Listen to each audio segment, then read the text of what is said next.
Hello everybody, and welcome back to Dio's Art Emporium. So tomorrow we are gonna have a D&D session, and it's gonna be recorded on the computer, so yeah, I look forward to that. And I just decided that today I'd explain everything that happened in the previous two sessions to get you all caught up. Okay, so basically, the entire point of this session is that we're all skeletons that were brought back by a necromancer. And it was supposed to be like a one-time thing or only done for a few sessions, but we ended up really liking it, so now it's the main campaign. So here you can see a lineup of characters, sort of.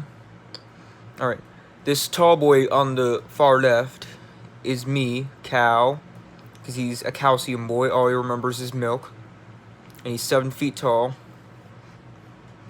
This little pipsqueak right here is Cyan. This is played by our token black guy who always names his character the same thing in D&D. And always tries to go a ranger and have a monkey named Diddy Kong, because of course he does. This right here, Asterix, is played by well, I don't think I should really say too much about who they're played by. It's just played by another one of our friends, and he's basically retarded. And we're all making it canon now that he was inbred too, so yeah. Over here, and the skeleton Chris was basically made to be like Sans, but the thing is, he does fuck all. So I just pretty much put a gone fishing note right there because he didn't even deserve to have his picture drawn there. Over here on the far right, we have Jory, which is a dog that Cow dug up from a cemetery that they rose out of. And Jory is basically a reference to a previous character that I had in D&D. He was a barbarian, he was retarded, and he's done some like horrible things, but you can't blame him because one, he either didn't know that what he was doing was horrible, or two, he's kind of earned the right to do that because he did have a horrible life and backstory and all. But that's a story for another day. So anyway, first session starts out with all of us digging our ways out of the graves. And like we start talking to each other through like psychic links. Because we're skeletons, we don't actually have voices, but we can speak to each other and the necromancer telepathically. So the necromancer hears that we're talking to each other and asks what the hell is going on. And we explain it to him, and he's just like, alright, well, I rose you all, so come return to me. And we say, what if we don't want to? And he electrocutes us. And like we fall apart and shit. So yeah, we basically oblige, but first we go through the cemetery, just trying to prepare ourselves as much as possible for a night on the town. And so Cal, the first thing I do is look for any graves that had pets in them, specifically dogs, because I was saying even before we started the session, like, I want to have a skeleton dog or a zombie dog. I'm gonna force the necromancer to bring one back. So yeah, eventually I found a grave with Jory in it. So I dug him up and I found some like cloth in there with him, so I used that as like a bag to carry him around. Cyan and Chris immediately went and started just robbing all the graves so that they could have clothes and all. And also, Cyan woke up with like a blue hat in his grave because his character's always got to be blue something. I mean, any other D&Ds, he's like an elf girl with blue hair and a penis. Yeah, he's fucking weird. and he's always the slut of the D&D group, but since he couldn't do that in this one, he was just the most murderous of the group. So yeah, they do that, and Asterix over here doesn't really talk to anyone, but he tries to like pull out a gravestone to use it as a weapon, but he failed his roll, so instead he just broke it into like a little chunk of stone, and then used one of the pieces of cloth that they dug up to like sort of make like a sling for it, so it could be a ranged weapon.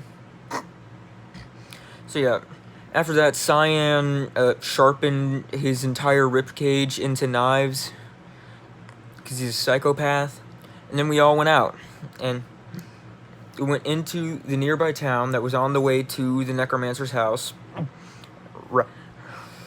rattling the whole way through, and basically the first guy we see, his day is fucked, because I, Cal, remove one of my arms and like just charge into him, just like full on hip checked him, and then use that detached arm as like sort of a flail or whatever. I like swung it down and hit him directly in the nuts.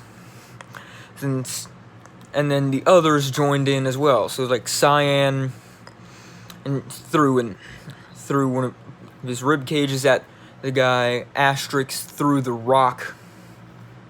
I think Asterix like ran up and like punched a guy, or he did some kind of melee attack or whatever. And Chris did nothing.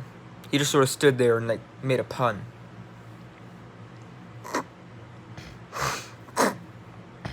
So yeah, basically we fucked that guy up. He is dead. So then we hear something and turn around to see that there was another guy that saw that, and he dropped a sandwich. So after reattaching my arm, I throw my head at him, trying to get at his neck. Cyan throws another one of his sharpened ribcage at him, and Asterix throws the rock. Now Cyan's ribcage is the first thing to hit, and it hits him in the thigh. So he's screaming out and pointing to his leg. And then next is Asterix's rock, which sort of like clocks him in the head and like makes him start to turn like he's about to fall over. And then finally is my skull. But because of my roll, basically what had happened was, instead of getting the neck, I instead bit onto his ass. And so that was pretty funny. And Chris still didn't do anything. But then there was a guard that showed up, and so we all had to make rolls to get out of there. And so, because I was the one like who's firmly attached to this guy's ass,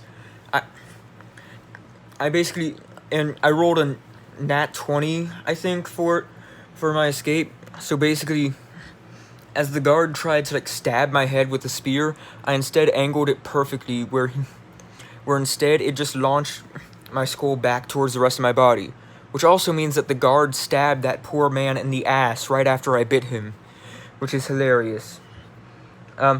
Chris was gone immediately because his stats are insane except for Constitution. But before he left, and the one thing that he did throughout the entire campaign, and this is it, he stole the guy's sandwich. And I was pissed because I really wanted that sandwich. So yeah, then Cyan did get a good roll, but because Asterix did not, Cyan stayed behind to help him. So yeah, they killed the guard, and just like in a rush to like see what he could get off of him, he got his like all he could really get before the other guards came was the gauntlets and like his helmet, which you can see over here. There's a story to that later. And so yeah, he also grabbed like a short sword from the guy, which, after getting away with Asterix and meeting back up with the rest of us, he gave the short sword to me, Cal. and he asked if someone could undent the helmet from the scuffle, which I wanted to, but I would have stolen the helmet. So instead, Asterix did. And so that helmet was Cyan's for a while, over his weird baseball cap, which I was tempted to write slut on. So yeah, then we all pretty much just escaped through the night. I still have Jory just as a pile of bones and wrapped up in some cloth. And so, like, as we're walking through the so now we make it to a forest, and as we're walking through, Cyan like grabs like some like strong, sturdy sticks, and as he's walking, starts to make a bow out of one of them, and I think he tried to make arrows, but it didn't work. So yeah, we're basically just talking to each other and like the necromancer and all, trying to convince him that we can make an army and storm everything, because in this world, necromancy is illegal for reasons, because people try to raise armies. And so then, after a little bit of talking, the first session ends. So in the second session, unfortunately, Chris wasn't here. Asterix couldn't make it. But I mean, it didn't matter that Chris wasn't there because it wouldn't have made a difference. So we just sort of had Asterix on autopilot while it was just me and Cyan. So then basically at one point while we're walking on the path, we come across this like hooded figure and all. And so we basically duck into the woodwork, and like he hears one of us and looks towards it and drops a scroll. So basically I decide to like make a lot of noise and bang around and shit to try and distract him and like lead him more into the woods, while Cyan zipped around and grabbed the scroll that he dropped. Which, you know, while the banging did keep him distracted, it was actually more driving him away from the woods than attracting him towards it. So yeah, eventually after Cyan got the scroll and went back into the woodwork, I just suddenly stopped banging and then drew out my sword, charged out just directly at him, and hit him with the bulb of the sword, like at the bottom, the pommel or whatever, just to knock him out. So then I just decided to like search his body to see if there was anything else in there, and the guy's name was like something Wormtooth, and like he was extremely ugly and shit, and he did have worms in his teeth, but like I didn't find anything. So after running my bony hands all through his clothing, so I basically made a sex joke, and then we went off. Eventually, as we were walking, we were talking with the necromancer, which we now call Nancy, though his real name is like Liam.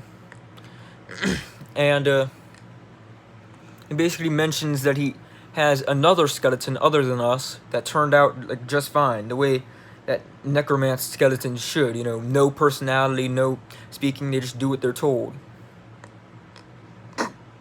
And that there's something wrong with us. So we're basically manipulating.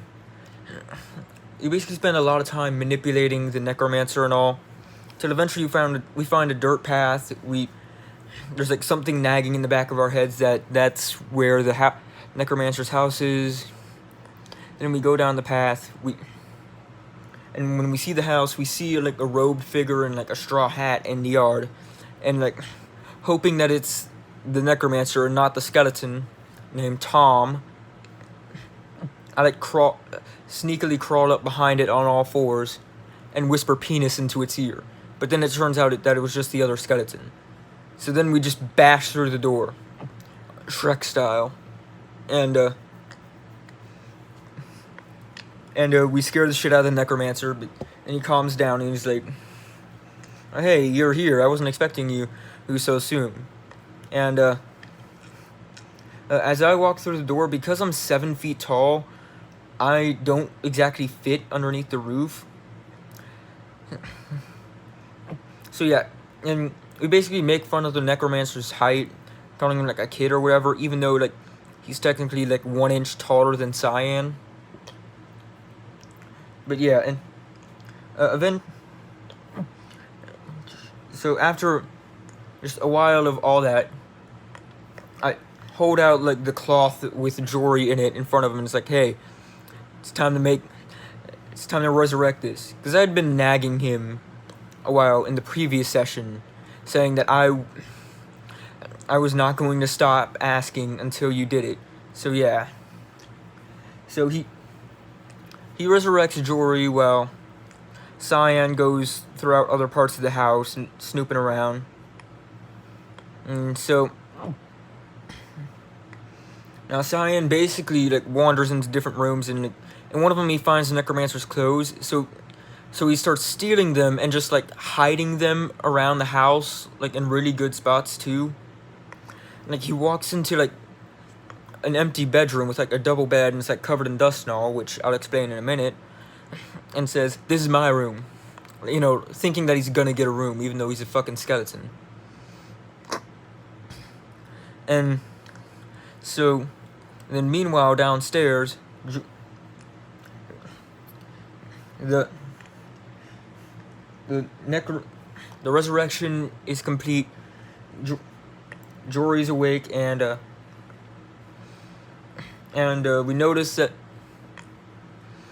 that Jory has blue eyes, and that all the skeletons have blue eyes, though some more than others. And we look at the necromancer, and he also has blue eyes. So yeah. Then we just then like Jory's just sort of like a little confused why he can't sniff or whatever. Or so yeah, Cal like pets him, and then he tries to like put the cloth that he was buried with around him, so like make a defining physical feature. But then the dog just growls at him, so yeah, he backs away.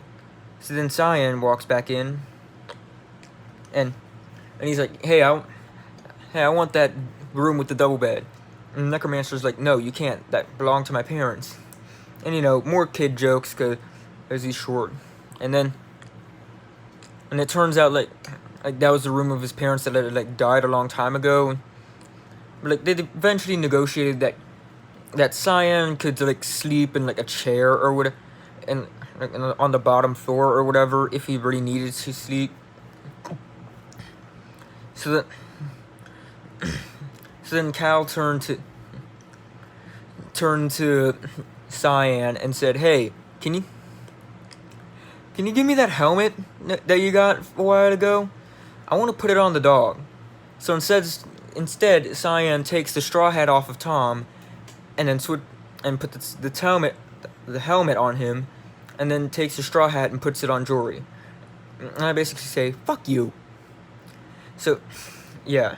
Then after that, it's just like hijinks of just us trying to like get Tom to do stuff, but he does nothing because he's like just like doesn't have any personality apparently.